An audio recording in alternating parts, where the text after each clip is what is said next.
रूही बार बार नहार को यह समझाने की कोशिश करती है कि उस पेंटिंग में एक अनजानी ताकत है। इसलिए वो नहार को आत्मा का वीडियो दिखाती है, लेकिन हैरानी की बात यह होती है कि वीडियो से वो औरत गायब हो जाती है। सबको लगता है कि रूही का वहम है, मगर रूही हार मानने वाली नहीं।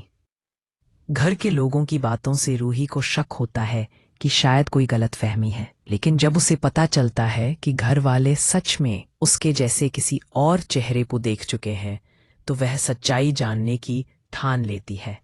तभी रूही खुद अपनी हमशक्ल को नहार के करीब आते हुए देख लेती है, लेकिन जब तक वह पास पहुंचती है, वह परछाई गायब हो जाती है। नहार कुछ भी समझ नहीं पाता। उसे तो यकीन है कि वो बस रूही के साथ ही था। इसी से रूही समझ जाती है कि नहार अब तक सच से बेखबर है। अब रूही का इरादा साफ है, वह अपने जैसे दिखने वाली उस रहस्यमयी औरत को पकड़कर रहेगी। धीरे धीरे घर के सामने भी वह औरत रूही का रूप धरकर आने लगती है। जब रूही परिवार को यह बताती है, तो सब उसे ही पागल समझने लगते हैं। दादी इस मौके का फायदा उठाकर नहार से कहती है कि रूही का दिमाग खराब हो गया है। नहार बेचैन हो उठता है और रूही को डॉक्टर के पास ले जाता है, मगर सारी रिपोर्ट नॉर्मल आती है। डॉक्टर कहता है कि शायद थकान के कारण उसे भ्रम हो रहा है।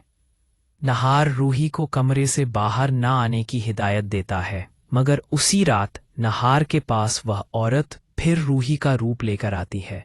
वह कहती है कि बस पानी लेने आई थी। असली रूही यह सब बाहर से देख लेती है और इस बार सबूत के लिए वीडियो रिकॉर्ड कर लेती है। रूही उस औरत का पीछा करती है और सिहर उठती है जब देखती है कि वह पेंटिंग में समा जाती है। अब रूही को पूरा सच पता चलता है। उस पेंटिंग में बंद आत्मा को नहार से प्यार हो गया है, इसलिए वह रूही का रूप धर रही है। रूही तुरंत नहार को बुलाकर सब बताती है, मगर नहार को लगता है कि रूही का दिमागी संतुलन बिगड़ गया है। तभी रूही अपने फोन में लिया हुआ वीडियो दिखाती है, लेकिन उसमें आत्मा नजर नहीं आती। ऐसा लगता है जैसे नहार अकेले खुद से बातें कर रहा हो। नहार रूही को चुप कराता है, लेकिन इस बार उसके मन में भी शक घर कर जाता है।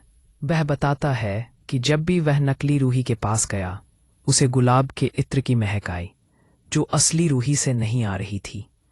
इसका मतलब साफ था, पेंटिंग में सचमुच कोई आत्मा है। नहार पेंटिंग को नष्ट करने का फैसला करता है, लेकिन जैसे ही वह उसे हाथ लगाता है, आत्मा पेंटिंग से बाहर आकर कहती है, मैं यहाँ नहार को लेने आई हूँ। अब यह मेरे साथ मेरी दुनिया में ही जाएगा। अब सच नहार के सामने है। आत्मा का खेल उजागर हो चुका है। सवाल बस इतना है, क्या रूही उस पेंटिंग की कैद से नहार को बचा पाएगी?